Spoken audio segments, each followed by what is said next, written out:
All right, let's talk about a subject that I know can sound a little scary, organic chemistry.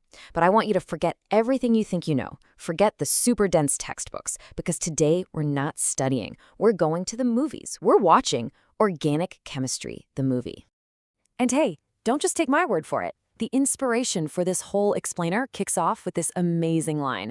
Today we start a very, very, very important and beautiful chapter, Organic Chemistry.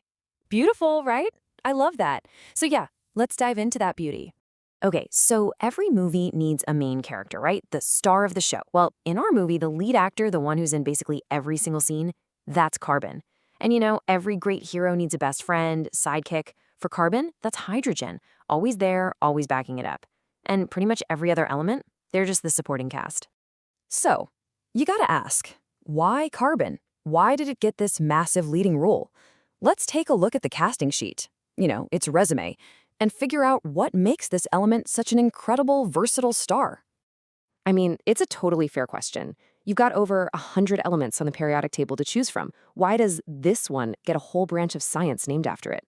So yeah, what is it that makes carbon so special? Well, it turns out carbon has a bunch of superpowers, basically. First up, it has something called tetravalency. That just means it can form 4 bonds at the same time. 4! Then there's catenation, and this one's a huge deal. It's this amazing ability to link up with itself over and over to form these super long, stable chains. It also makes isomers, which is wild. You get the same chemical formula but totally different structures. Plus, it's not picky about its bonds. It can do single, double, or even triple bonds. And to top it all off, it's a pretty small atom, which means all those bonds it makes, they're incredibly strong. Seriously, it's the whole package. Okay, let's double-click on that catenation thing, because honestly, this is carbon's main superpower. The fact that it can link up with itself to form these long, sturdy chains is the reason we have, well, everything. We're talking about everything from the simple stuff, like the fuel in your grill, to the insanely complex molecules that make you, like DNA. It's the backbone of the entire organic world. I mean that quite literally. All right, so we've got our star player, and we know why it's so special. But now, how do we actually see these molecules? How do we draw this world out? You can think of this next part as the cinematography of our movie. So one way to do it is with a complete structure. And it's exactly what it sounds like. You draw every single atom and every single bond. It's accurate for sure, but man, it can get cluttered fast.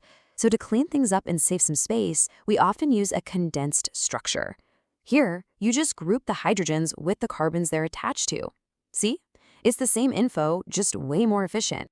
But if you want to know how the real pros do it, the directors of the chemistry world, they use bond line structures. These are just sleek, simple, and super professional. It really is the director's cut. It strips away all the clutter and shows you only what you need to see to understand the molecule's story.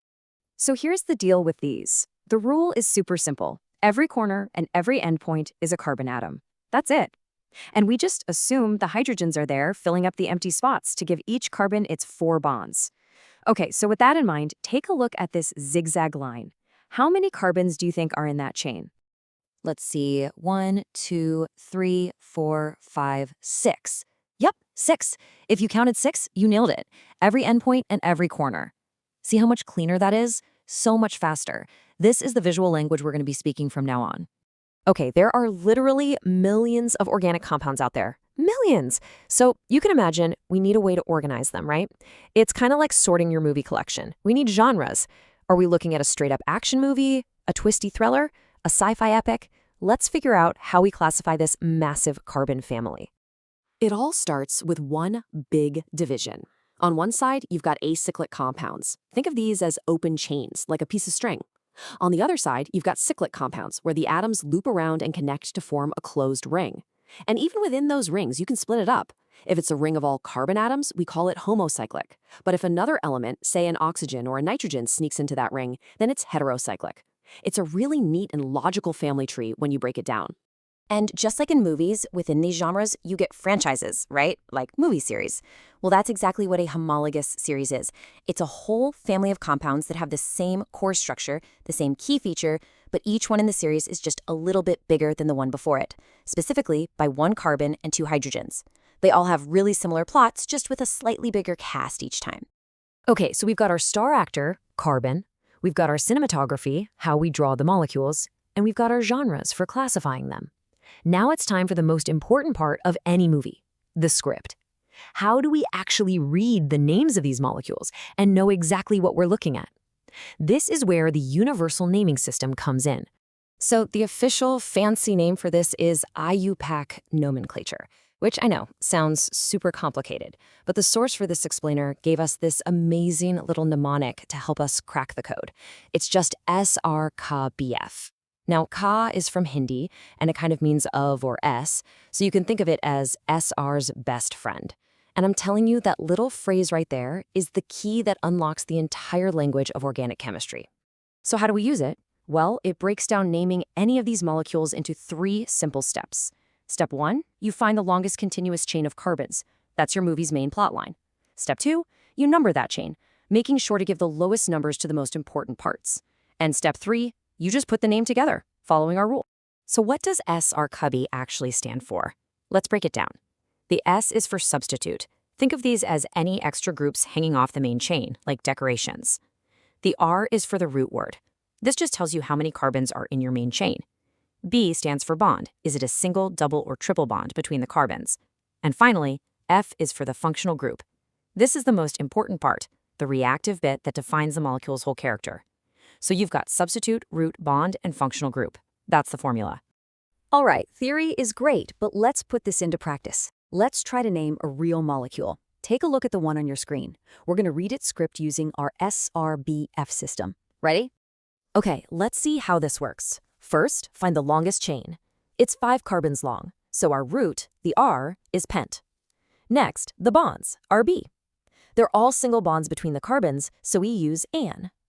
Now for the substituent, the S. We've got that bromo atom hanging off there, so that's bromo. And finally, the functional group, our F. That oxygen double bonded to a carbon gives us the ending -one. We just number it to give the important parts the lowest numbers, and bam! You get 4-bromopentan-2-on. SRBF. See? It's a system. It just works. And that, right there, is the most important thing to understand. Organic chemistry isn't about memorizing millions of names. No way. It's about learning a language. A logical language with its own grammar and rules. Once you know those rules, once you know how to read the script, you can look at any molecule and understand its story. So there you have it. We met our star, carbon, we figured out the cinematography, sorted the genres, and most importantly, we learned how to read the script. And this isn't just some abstract science thing, you know? This is the language of the world around us. It's in the food we eat, the medicines that heal us, the clothes we wear. So I'll leave you with this question. Now that you're starting to learn the language, what stories will you discover in the molecules all around you?